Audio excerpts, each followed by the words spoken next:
We're here with Hofstra head coach Shannon Smith following an 18-7 loss to number 1 Maryland. She's also joined by Morgan Knox. We'll start with an opening statement from coach on today's game. Yeah, I thought it was, Maryland's the number 1 team in the country for a reason. They have a lot of scoring weapons on offense.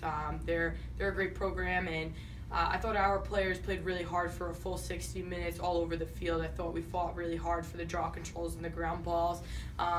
We got unlucky in the beginning part of the game. We didn't finish some of the shots on opportunities that we had in front of the cage, so I think that hurt us a little bit. But I thought we fought extremely hard. It was unlucky that we had two of our better players go down for us in the midfield, but overall really happy with the way that we played, with our heart and hustle over the field, and that's something that we need to continue going forward. But Maryland is a tremendous program, great defense, and just fundamentally sound and great finishers on their side. So it was a great battle for us, and we learned a lot, and we're looking forward to moving on to our next one. Morgan, 3 goals for you. What can you say about what you were seeing in their defense there to get those 3 scores?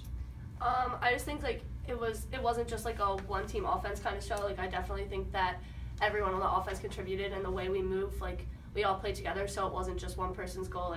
I scored my goals because of our offense. We were all moving for each other, cutting for each other, and I think that was a big part of our game and a big focus going into the game. What are some of the challenges of facing a really tough defense and a really tough goalie like Maryland? Definitely being able to finish the ball. You gotta know how to fake her out. You gotta know how to place the ball around her. Going against a good defense, we just know that going in, we knew that we had to just play our best game. We had to keep moving. We had to keep them on their toes. We couldn't play flat, and I think we did a good job with that over the board. So, Coach, anything you can say about what happened to Alyssa there in the first half? Yeah, she just got banged up a little bit, and we'll get Alyssa recovered going forward for our next game. But she fought hard out there when she was out there playing. Coach, for the first 15 or 20 minutes of the first half, your team was right there with Maryland. What do you think was working there that you guys were kind of just able to go blow for blow with them? Honestly, we were hustling for the ground balls and the draw controls. I thought that was a big difference for us, was that we were coming up with those draw controls and those ground balls, and I think that they started to break a little bit and got like a 3-goal lead on us, and I think that in that 3-goal lead that they got on us, we had 3 or 4 opportunities for us to score goals, and we missed them. We dropped passes wide open in the middle of the 8, and then we missed two fast break goals, which I think, against a team like Maryland, you can't do that. You can't have those mistakes. Those are things you got to capitalize on. What can you learn from playing the number 1 team in the nation?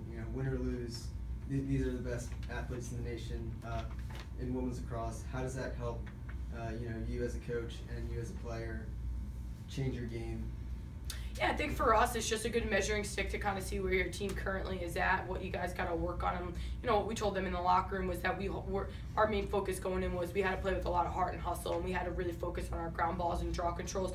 And I thought that we got a lot better on the draw controls from our previous game against Fairfield, and that's a big step for us. So now the question and the challenge for the kids in the locker room and us as a coaching staff is, can we continue to play with the heart and hustle and the determination that we had in the field for the ground balls and the draw controls? Because once you get in your conference play, ground balls and draw controls are a big difference. Those hustle plays, those little things become a big difference for us. And then we have to be able to finish our shots when we have our opportunities. We can't let opportunities slip away on us.